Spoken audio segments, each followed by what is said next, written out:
Hola mis estimados videoyentes, videovidentes habría que decir, es decir, videoauditorio. En el video pasado me ocupé un poco de recordar el concepto de poder y por lo tanto el concepto de Estado y indirectamente también el concepto de política. Y no por un vicio académico, academicista, digamos, que sí los tengo, pero trato de evitarlos, sino para ser más explícito, para ser más claro el mensaje que quiero dar, tanto en aquel video como en este. Eh, de hecho, el video anterior tiene un título y el número 1, y este va a llevar el mismo título, pero en el número 2, si es que agoto el tema.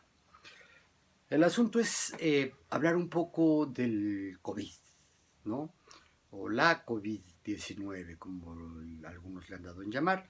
Aquí en algún momento se generará la polémica, ojalá si se dé, y ojalá y se llegue a un acuerdo, cosa que no creo, sí se debe de llamar en femenino una palabra que nació neutra, digamos, en términos de género, en términos de sexo, digamos, ¿no? La enfermedad se llama COVID-19. El COVID-19 o la COVID-19. No lo sé. El virus, este sí es un nombre masculino porque es el virus,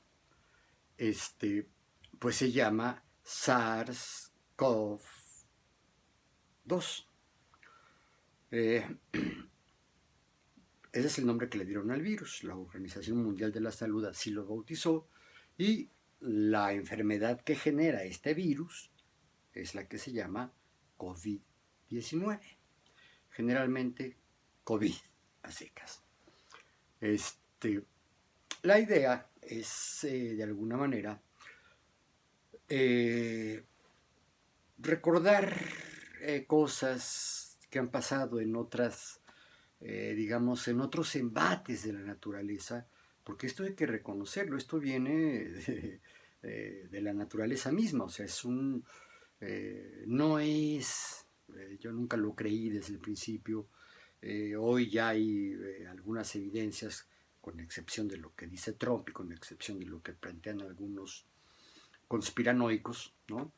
Que es un virus elaborado o modificado en laboratorio y que se regó primero en China para eh, golpear a la economía china y favorecer la hegemonía todavía existente, pero ya con menos ventaja, ya menos hegemónica, de los Estados Unidos. En su momento, partidarios de China, y creo que el gobierno chino mismo dijo, pues igual y es un virus generado en Estados Unidos que vino a ser esparcido aquí en China con ese mismo propósito. Yo no creo que esto sea cierto. Yo estoy seguro de que sí es un virus que pasó de algún animal, se dice que fue del murciélago a través del pangolín, o sea, el murciélago infecta al el pangolín infecta al ser humano. Esto sí sucede en China y China es el origen de esto. Nosotros tuvimos una experiencia similar con el virus AH1N1, el de la famosa influenza, o una de las muchas influencias. Digamos la más reciente, y fue la más reciente pandemia, que no terminó en pandemia porque no se extendió por todo el mundo, pero sí generó una gran cantidad de muertos y de enfermos. Se han dicho muchas cosas comparando al virus AH1N1 con el virus SARS-CoV-2. En un principio se dijo que era un virus, el actual, el SARS-CoV-2. Se dice que es un virus de mayor rapidez de transmisión, es más contagioso, pero menos letal. Hoy se está diciendo que es mucho más letal y también mucho más veloz en su transmisión que el H1N1. Pero no voy a entrar en esos detalles, son temas que no domino, que están suficientemente bien expuestos en montones medios de comunicación particularmente, y me parece a mí que es una exposición muy asertiva, muy precisa, muy orientadora, y que fundamenta bien las acciones que han tomado no solo el gobierno de México, muchos gobiernos en el mundo a partir de las recomendaciones que ha hecho la Organización Mundial de la Salud. La sana distancia, la reclusión en casa, el quédate en casa, la idea ya claramente identificada de que se transmite fundamentalmente a través de la cercanía de un infectado con otras personas y que esta transmisión se hace a través de las expelaciones de los productos del habla, ¿no? Al hablar aventamos saliva y chorritos, gotitas, gotículas le llaman, muy pequeñitas, o bien a través de un estornudo o a través de la tos, ¿no? Si estas gotículas de alguien que está contagiado de este virus entran por la boca o entran por la nariz o incluso por los ojos, pues esa persona lo más seguro es que también se contagie. ¿Enfermará o no? No es absolutamente cierto, o sea, no es absolutamente seguro que se enferme. Puede tener síntomas, es decir, la enfermedad se puede manifestar o no. Es decir, puede ser un contagiado asintomático que no sufre la enfermedad, no le dan los dolores, no le dan las calenturas, no le da la tos, no le da la insuficiencia respiratoria, disnea le llaman los doctores, etc. Puede ser que sí se enferme y que se enferme levemente, ¿no? Y que, como bien dice las autoridades sanitarias de este país, puede ser que se cure espontáneamente estando encerrado en su casa. Que si padezca de fiebres, de dolores, de tos, de catarro, etc., pero que sane por sí mismo y que incluso pueda adquirir cierta inmunidad al virus, es decir, que crea anticuerpos contra el virus. Puede ser que enferme gravemente y que requiera ser hospitalizado para tener asistencia respiratoria con oxígeno, ¿no? Y la aplicación permanente de ciertos medicamentos, o bien puede ser que se enferme hasta llegar al grado crítico.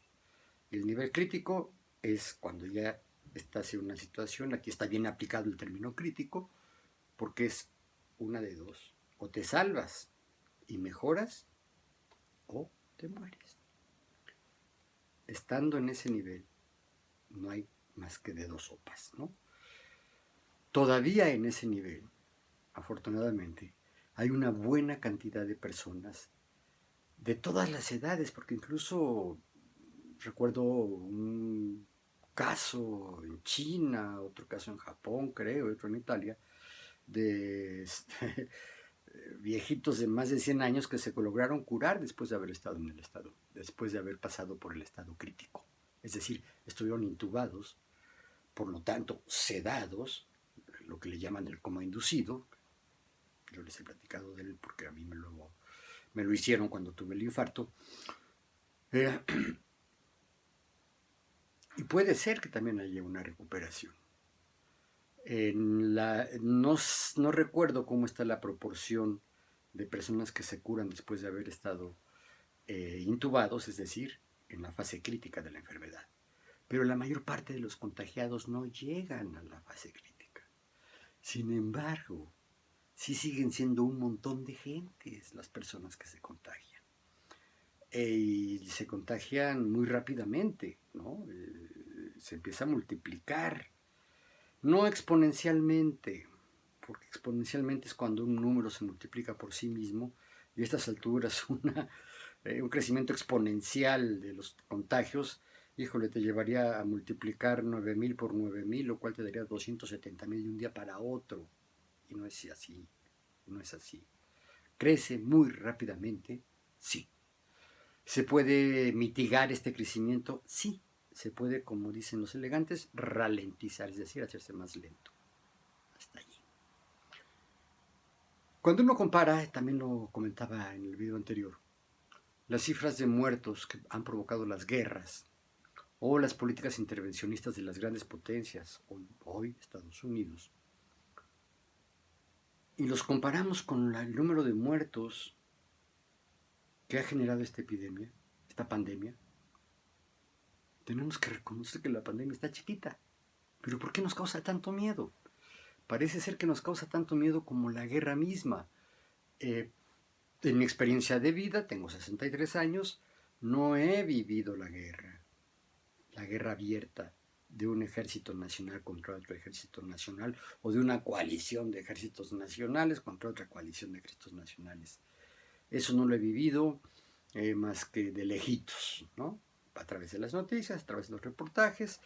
Tal vez la experiencia más cercana fue la insurrección sandinista en Nicaragua que derribó al gobierno de Somoza.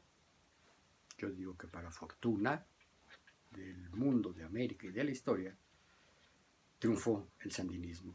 Y fue una guerra civil, digamos, una guerrilla que se convierte en un frente armado, poderoso, y derrota a uno de los ejércitos más poderosos de Centroamérica. Si no es que es el más poderoso, o era el más poderoso, no lo sé. Pero esta insurrección sucede entre 1977, 78, 79, se da el triunfo de la revolución sandinista y se acaba, pues, la guerra y hay resabios, pero que se viven en las fronteras con Honduras y esa es la guerra de los contras, ¿no? Que fue un escándalo también internacional. También provocó muchos muertos.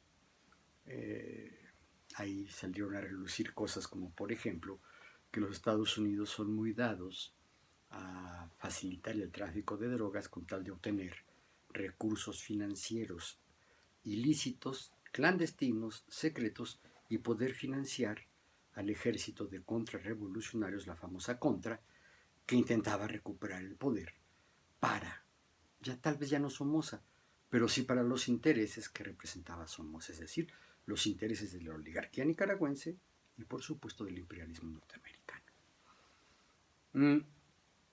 Se dice que hasta la fecha sigue habiendo escaramuzas en la frontera, que sigue habiendo gente armada que lucha contra el gobierno sandinista, pero bueno, esa es otra historia. Con esto quiero decir que en México no hemos vivido la guerra.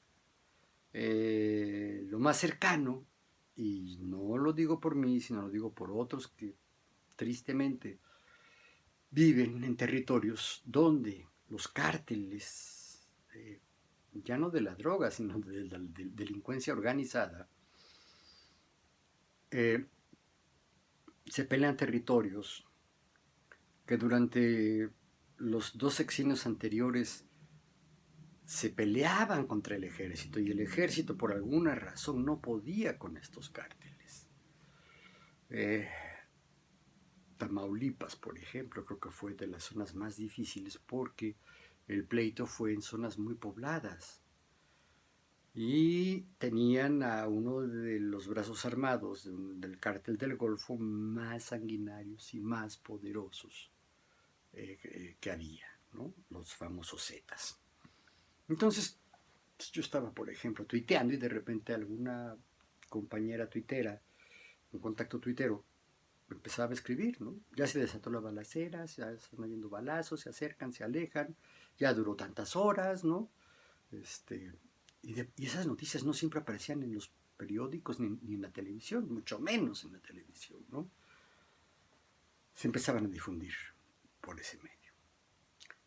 No era una guerra generalizada, pero era una guerra en muchas partes del territorio nacional. Y esas guerras no han cesado. ¿Han disminuido? Sí. ¿El crimen organizado se ha diversificado? También.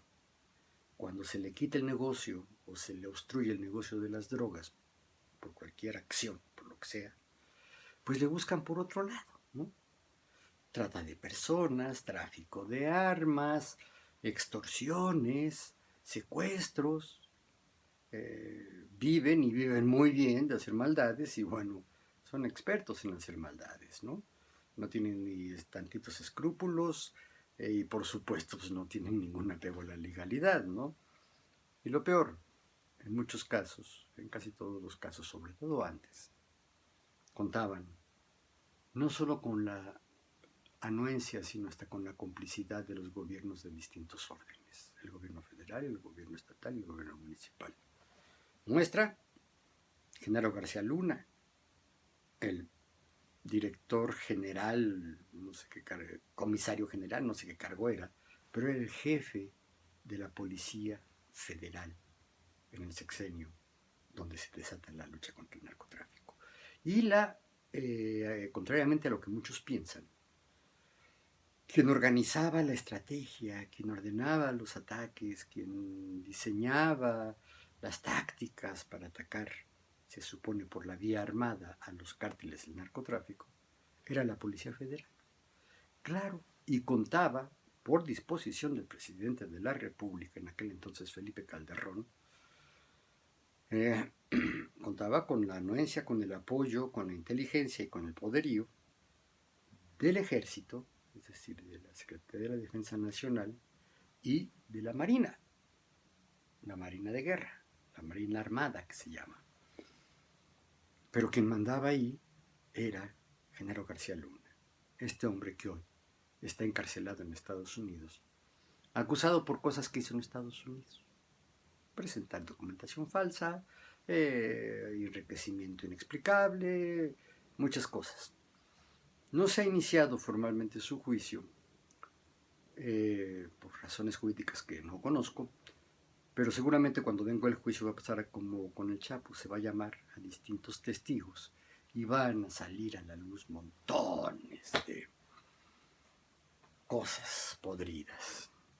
Eso fue lo más cercano a la guerra, lo más reciente que hemos vivido en este país. La guerrilla del Ejército Zapatista de Liberación Nacional, afortunadamente, fue una guerrilla corta. La coyuntura internacional y la coyuntura nacional hizo que el gobierno no pudiera reprimir militarmente esta guerrilla. Sí hubo combates, sí hubo intentos de represión, pero no pasaron a mayores. Duró poco tiempo el conflicto bélico. Hoy sigue habiendo escaramuzas, ya no entre el ejército zapatista, sino de grupos contrarios al ejército zapatista que está hostigando a las poblaciones que simpatizan, poblaciones de indígenas chiapanecos que simpatizan con el ejército zapatista de liberación nacional. Y hay otros movimientos guerrilleros, pero no dejan de ser guerrillas, es decir, guerras pequeñas, de muy pequeña escala, que no aterrorizan a la población. Y aquí el asunto es hablar del terror, del miedo. ¿Por qué nos ha provocado tanto miedo? ¿Por qué ha llevado este virus, esta pandemia del COVID-19 a tener tanto temor? Porque en primer lugar es un enemigo invisible, porque en segundo lugar no tenemos las armas para afrontarlo y porque le puede pegar a cualquiera, puede lastimar, puede matar a cualquiera y no se sabe a quién. De hecho, estas medidas para evitar el contagio, pues dicen, pues lo más seguro es que estés en tu casa y aún en tu casa tienes que tener medidas de higiene muy estrictas para que no se te cuele el virus porque saliste y abriste la puerta de la casa o tocaste un timbre y regresaste a tu casa y no saliste más, o fuiste a hacer tus compras de víveres, de material de primera necesidad y tocaste algo que tenía el virus, ¿no? Te puede dar así. O bien los pequeños pecados que hemos cometido. Antier yo corté muy abruptamente el video porque después de varias semanas de no ver a mi nieta, de no ver a mi hija, la hija nos pidió que si nos podía visitar. Hicimos nuestros cálculos personales, mi mujer y yo, y dijimos, sí, que venga. Así como es importante también mantener lo más intacto posible la economía, también la salud emocional. Y mi nieta tiene 2 años y medio. Es muy amorosa, es muy saludable emocionalmente y quiere mucho a sus abuelos y nos reclama y bueno, a nosotros eh, nos puede, como se dice por ahí, ¿no? La adoramos, nos causa mucha risa, nos divierte, nos agota, ¿no? Hicimos nuestros cálculos, mi mujer y yo dijimos, híjole, pues la probabilidad de que Camila esté infectada o que mi hija esté infectada o que mi yerno esté infectado, pues es reducida, ¿no? Es muy reducida, pues que vengan. Entonces vinieron. Y estaba yo ya llegando al tramo final del video cuando tocan el timbre y dije yo, bueno, adiós, corté y me fui. Bueno, este tipo de cosas nos están pegando muy duro, muy duro. En las redes ustedes habrán visto y creo que la mayoría de ustedes y si están acatando este asunto de del quédate en casa, de su sana distancia, etcétera, etcétera, todo esto, pues deben de tener gente a la que extrañen muchísimo, porque también necesitamos recibir y expresar nuestros afectos.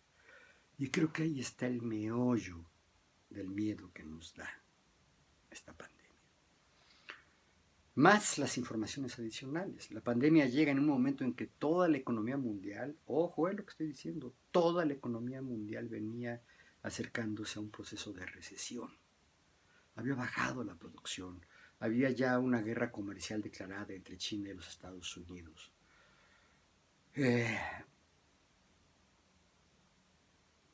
Y una merma en la capacidad de consumo y una merma en la capacidad productiva. Y de pronto, al inicio de la pandemia, estalla la guerra petrolera entre Rusia y Arabia Saudita. Creo que son el segundo y tercer país con mayor capacidad productiva de petróleo. Y el chiste era ayudar a ponerse de acuerdo dentro de la OPEP para aumentar los precios que ya venían bajando, los precios del petróleo. No se ponen de acuerdo, rompen la negociación y Arabia se pone a producir como nunca, ¿no? Eleva la producción de crudo y empieza a exportar crudo que por supuesto al haber mucha oferta pues baja el precio. Empiezan a bajar los precios del petróleo, bajan, vuelven a convocar esa reunión famosa donde va Rocío Nale y logra convencer tanto a los países productores, incluyendo Arabia, como a los Estados Unidos, al gobierno de los Estados Unidos, como a Putin y a la misma China, que es el mayor consumidor de petróleo, China, de que México nada más puede reducir su producción en 100,000 barriles diarios y no los 400,000 que le estaban pidiendo. Se logra el acuerdo, ¿no? Por el apoyo de Estados Unidos, dice, bueno, ok, los 300,000, porque la OPEP le baja a 350 la exigencia de reducir su producción. Pero México se aferra y dice, yo nomás puedo reducir 100,000. Si no hay acuerdo por esto, pues que no haya acuerdo, yo no puedo reducir más. Entonces, Trump le dice, si tú no puedes, yo pongo lo que falte, porque a Trump le interesa, porque la mayor parte del petróleo que está produciendo y exportando ahora a los Estados Unidos es el fracking, o el famoso petróleo esquisto, ¿no? Es decir, tienen que meter muy profundamente donde hay yacimientos. No son yacimientos, son terrenos rocosos en el subsuelo de rocas que están impregnadas de petróleo. Entonces tienen que romper esa roca, tienen que romperla abajo. Entonces es carísimo y es muy altamente contaminante, pero es carísimo producirlo. Entonces, no recuerdo, pero supongamos que son $50 por barril de crudo lo que cuesta producir el petróleo con fracking. En cambio, el método tradicional, que es bajar el tubo a un yacimiento y solito fluye, ¿no? A esta gran presión y fluye solito. Ese es mucho más barato. México solo tiene ese tipo de producción de crudo. Es el método tradicional. Entonces, si el precio del petróleo baja a menos de $50, las grandes compañías petroleras de los Estados Unidos, que son unos gigantes financieros, con intereses militares, ¿qué les digo yo? No les conviene. Entonces, si a alguien le convenía que subieran los precios era los Estados Unidos. Por eso la oferta. Si tú no puedes disminuir tu producción, se le dijo a México, en 400,000 o 350,000 y solo puedes reducir 100,000, yo pongo lo que falte. Se pone lo que falte y ahí fue donde Rocío Nale anuncia en la reunión de la OPEP, era una de 3 mujeres que estaban allí, frente a jeques árabes, kuwaitíes, de los Emiratos Árabes Unidos, o sea, del Golfo Pérsico, ¿no? Y de la región Arabia, pues, más Rusia, más los grandes productores de petróleo, Gran Bretaña, Noruega, los Estados Unidos, es cuando le aplauden a Rocío Nale, ¿no? Cuando dice, bueno, ya estando con este apoyo, le dijo al príncipe saudí, de Saudi Arabia, te propongo esto, y si me lo aceptan, firmo el acuerdo. Entonces el príncipe dice, ok, lo aceptamos. Y él pide el aplauso a Rocío Nale y a la postura de México. En los días siguientes hubo felicitaciones de Trump, de Xi Jinping y de Putin a México por la firmeza, por la, pues yo no diría flexibilidad, sino la capacidad de convencimiento que lograron en estos acuerdos. Pero ¿qué pasó después? Que Arabia deshace el tratado. No formalmente, simplemente aumenta más todavía la producción de petróleo y aumenta la exportación de petróleo, pero además a precios muy, muy, muy bajos. Según la región del mundo, la única región del mundo donde más o menos dio el precio de su petróleo, que es un petróleo de buena calidad, a precios más o menos rentables, alrededor de $20, o sea, no mucho, fue en Asia Oriental, es decir, China, Japón, Taiwán, etc. Y en el resto del mundo lo estaba dando a menos de $10. Entonces, los mercados del petróleo se vuelven locos y cae la producción. Y cae al grado de que, junto con las medidas que se están tomando para contener la epidemia, pues resulta que el petróleo no está haciendo falta. Se está consumiendo muy poco petróleo, muy pocos combustibles. O sea, piensen cuántos aviones están parados porque los distintos países han cerrado sus vuelos. Tienen cerrados aeropuertos porque tienen cerradas todas sus fronteras.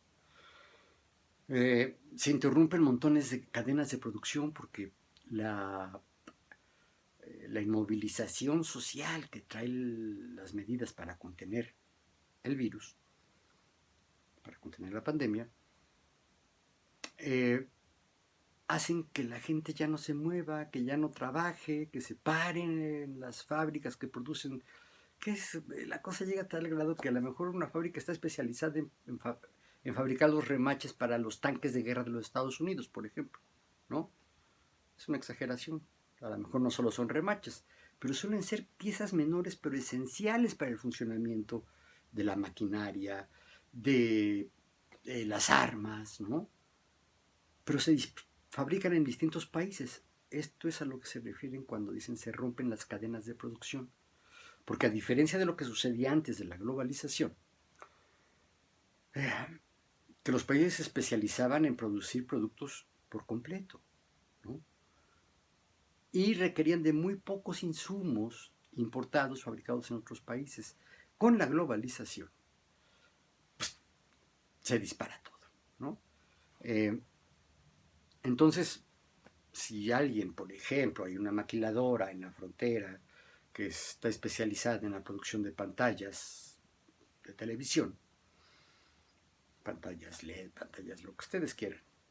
Pues resulta que muy pocos de los insumos que se necesitan para producir las pantallas son fabricados en México. Muchos son fabricados en China, otros en Taiwán, otros en Vietnam, otros en distintos países de América Latina, en los Estados Unidos, y aquí en México se arman, ¿no? Se terminan de armar, otros insumos se producen también aquí en México. Lo mismo pasa con los automóviles, lo mismo pasa con todas las computadoras. Vaya, hasta un elemento sencillo como es un balón de fútbol, tiene cuero de un origen, ¿no? Bueno, el vinil que tienen en la cubierta, el caucho con el que hacen la cámara, la pintura, tiene distintos orígenes y orígenes internacionales, entonces esto se para. Por lo tanto, ¿y por qué se para? Porque se deja de poder transportar y porque muchos países ordenaron la detención de estas industrias para evitar contagios. En fin, esto es lo que explica también otra dosis del miedo, ¿no? Porque se sabe y se está anunciando con bombo y platillo, ¿no?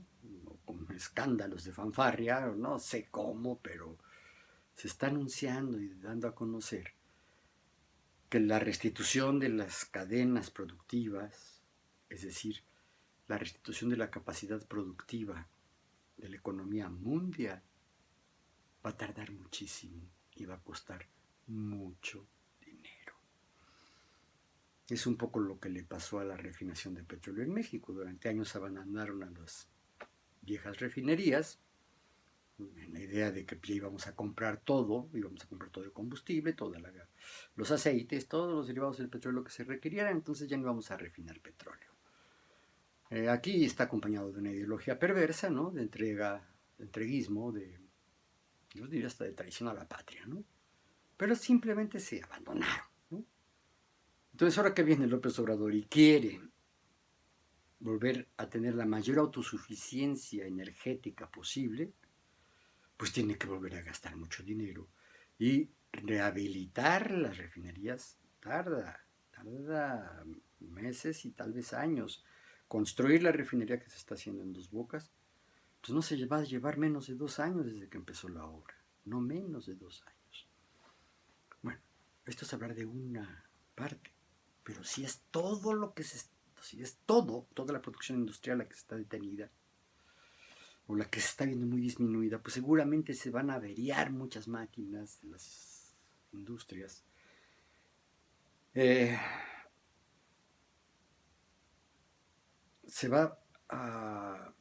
Va a ser difícil conseguir de nuevo los insumos, las materias primas, para volver a echar a andar la maquinaria industrial de los países.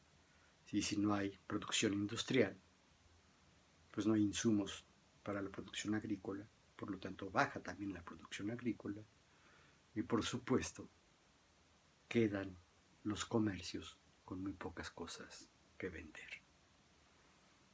Entonces aquí hay otro elemento de terror. Finalmente, para regresar a la comparación con las guerras, cuando hay una guerra, hay un enemigo identificado, posicionado, localizable, ¿no? Y que se enfrentan más o menos en igualdad de condiciones, ¿no? Todos llevan sus armas, todos tienen sus tanques, sus aviones, sus helicópteros, sus bombas, sus granadas, sus cañones, sus misiles, etc. O sea, es una destrucción brutal. Son matanzas enormes, multitudinarias, pero hay un enemigo visible. El COVID no es un enemigo visible, es un enemigo que se desconoce todavía mucho de cómo está funcionando, cómo está actuando. Y se tuvo que aprender cuando ya el ataque estaba encima, ¿no? Y creo que esto es lo que provoca también mucho miedo, mucho miedo. Lo que no existe, lo que no se va a dar, estoy convencido de ello, es el regreso a la normalidad. ni tampoco el paso a una nueva civilización.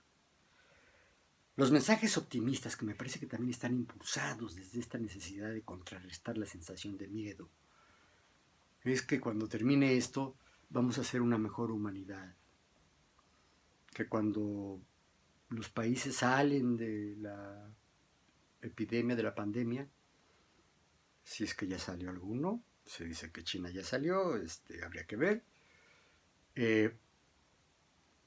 va a haber un mayor respeto a la naturaleza, va a haber un mejor aprecio por los seres humanos, va a haber un crecimiento de la nobleza humana, del humanismo, de esto que se le llama humanismo. Yo lo dudo. Y lo dudo, y con eso termino, por experiencia que se tuvo en los sismos del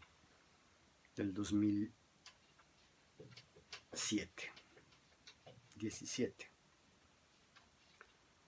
Se acordarán que hubo un sismo el 7 de septiembre que tuvo epicentro, creo que en Morelos.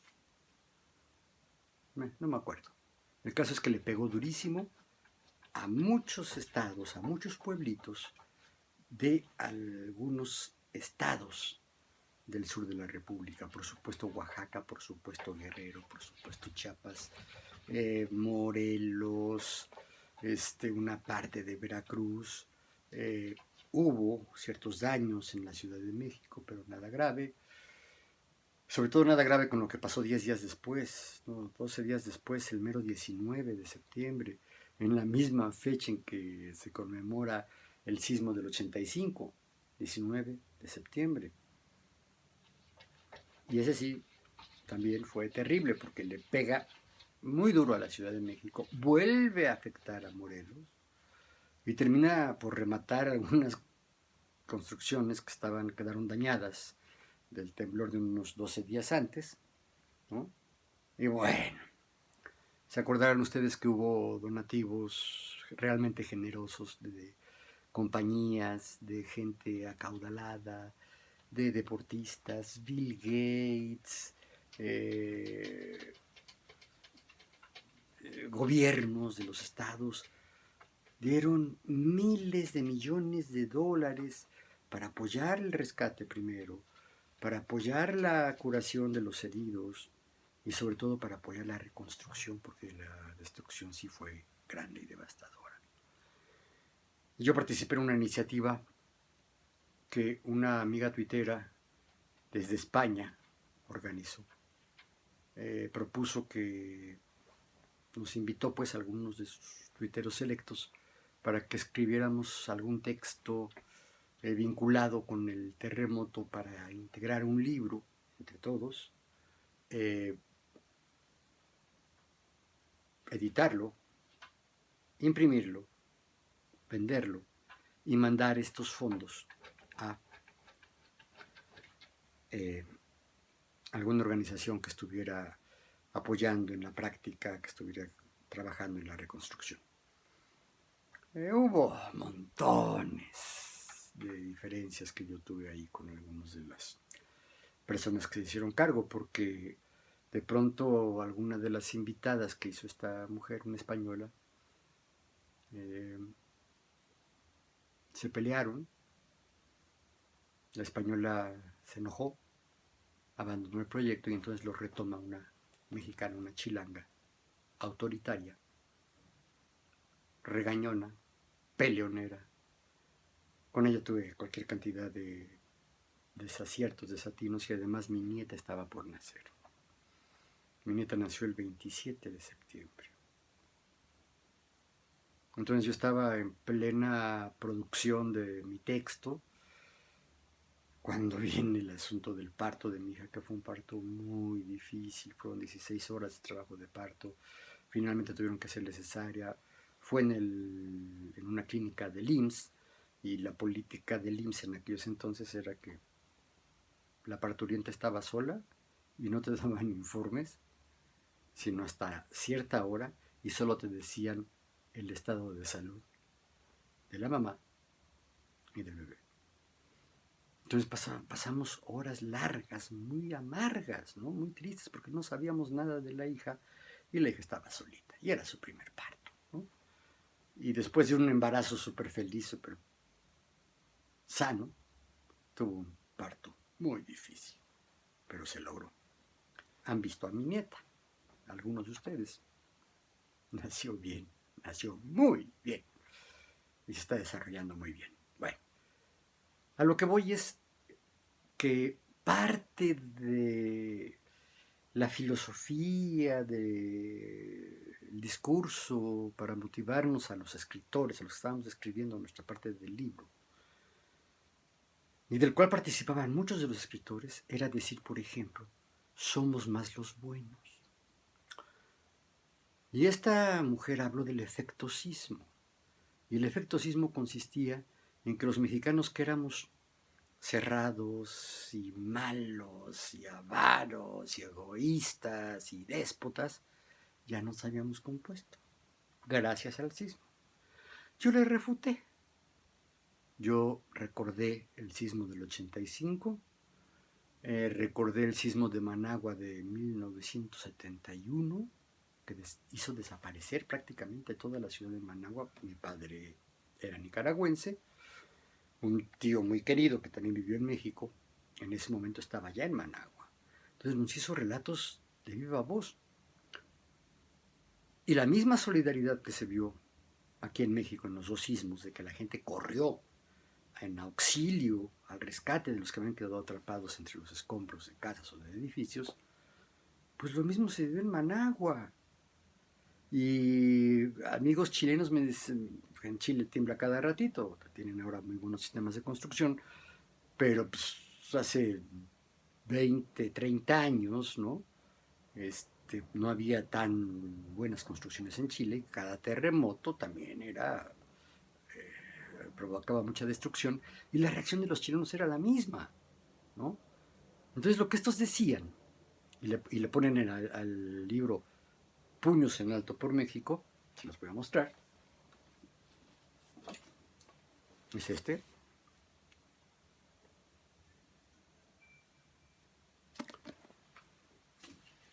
A mí no me gustó el nombre, Puños en Alto. Esta es una señal militar para decir silencio. Agáchense, no hagan ruido, hay peligro. Y la hace el que va en la avanzada de un pelotón, de un regimiento, ¿no? Para no decir silencio, cállense. Pues ya no estás guardando silencio, ¿verdad? No, es esto. Entonces, cuando estaban en las labores de reconstrucción, perdón, de rescate, y se oía un ruido dentro de los escombros, alguien hacía esta señal y se entendía que era guarden silencio, todos quietos, para localizar de dónde venía ese ruido. Tal vez era una voz, tal vez era alguien en alguna oquedad que quedó por ahí golpeando un metal, golpeando algo, pidiendo auxilio, ¿no? Y luego algunos hicieron esto, ¿no? Puños en alto por México, y este era el saludo fascista de Mussolini. El de Hitler fue con la mano estirada, el de Mussolini era con el puño cerrado. Entonces era militarista, ¿no? A mí no me gustó. No me gustó el título. Me pareció muy eficaz esta idea de todos callados, ¿no? Pero para un libro solidario, pues no me parece. Y lo peor, insisto, es que el libro tiene muchas deficiencias. Es un libro que no me gustó. Yo participé, me compré mi ejemplar y hasta allí. Es la primera vez que lo muestro. Creo que es un libro bastante malo. Hay textos buenos, pero está muy disparejo. ¿Por qué no dieron otro lineamiento? ¿Qué sé yo? Bueno, en fin. Pero lo que voy es a esto. El famoso efecto sismo, ¿no? Que se supone que nos iba a hacer buenos, que el sismo sacó lo mejor de nosotros, y yo les hice ver, y lo escribí yo allí en mi texto, que también saca lo peor, porque también hubo rapiña, porque también hubo destrucción, porque también hubo discriminación dentro de las labores de rescate, y ya no se diga con la gran cantidad de donativos en dinero y en especie que se dieron a través de asociaciones que se formaron para agarrar y desaparecer ese bien, y sobre todo a través del gobierno mexicano. Es la fecha en que no se sabe bien a bien qué pasó con esos, pues yo creo que fueron miles de millones de dólares los que se donaron en total, los que se recibieron o se mandaron a México. ¿Qué pasó después? Pues que los mexicanos, en cuanto se medio normalizó la cosa, volvimos a ser quien somos, ¿no? Sí, somos un pueblo bonito, somos sonrientes, somos buenos, pero hay mucho hijo de la chingada, la verdad, ¿no? Y bueno, en otro video, porque este ya se me alargó muchísimo, les habré de platicar, desde mi punto de vista, quiénes son los más hijos de la chingada. Y esto es una expresión muy mexicana, que también les he de explicar, más allá de lo que explicó ya Octavio Paz o Samuel Ramos. Octavio Paz en su Laberinto de la Soledad, Octavio Ramos en la Fenomenología del Relajo, y distintos estudiosos pues de la mexicanidad, ¿no? Si regresamos a la normalidad, híjole, va a ser una normalidad llena de envidias, llena de violencia, de discriminación, de racismo, aglomeraciones, labores absurdas a veces, ¿no? Y mucho desempleo también. Va a venir peor. Mucha pobreza. Se va a incrementar. Haga lo que haga, y lo haga bien o lo haga mal el gobierno, que en general, desde mi punto de vista, la ha estado haciendo muy bien. No sin errores, sí, con errores, pero en lo fundamental ha estado actuando bien. En fin, esto es lo que les quería decir.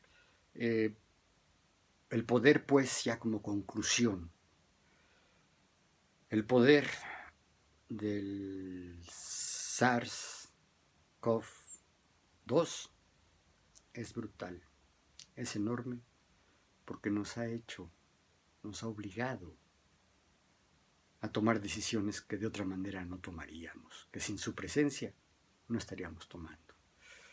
¿Son duras? ¿Son sufridas? Sí, y no mucho, ¿no? Pero creo que el miedo que tenemos, que nos obliga a defendernos, que nos obliga a guarecernos, ¿no? Está compuesto del miedo a la enfermedad, del miedo a la muerte, que objetivamente es un riesgo reducido, pero real. Pero además está el miedo al empobrecimiento de la nación, el miedo a un enemigo invisible, ¿no? Y el miedo a que cuando salgamos de esta regresemos a las mismas andadas. Creo que esto va a ser así. Ojalá me equivoque. Nos vemos pronto.